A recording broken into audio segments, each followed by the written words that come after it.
دریا خان مری۔ رپورٹ کاشف اقبال آرائی۔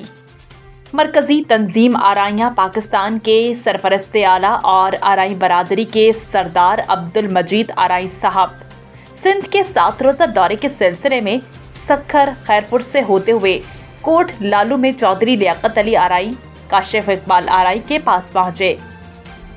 اس موقع پر کاشف اقبال آرائی نے سندھ کی ثقافت سندھی اجرک اور ٹوپی کا تحفہ پیش کیا۔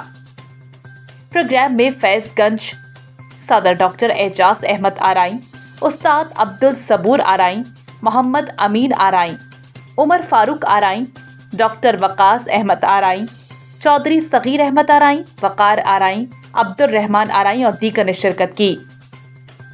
سردار عبدالمجید آرائی نے گفتگو کرتے ہوئے کہا، ہمارا کام غریب عوام کی خدمت کرنا، درد مندوں کے کام آنا، یتیم بچیوں کی شادیاں کروانا ہے اور اپنی برادری کی ہر جگہ جائز مدد کرنا ہماری اولین ترجیح ہے۔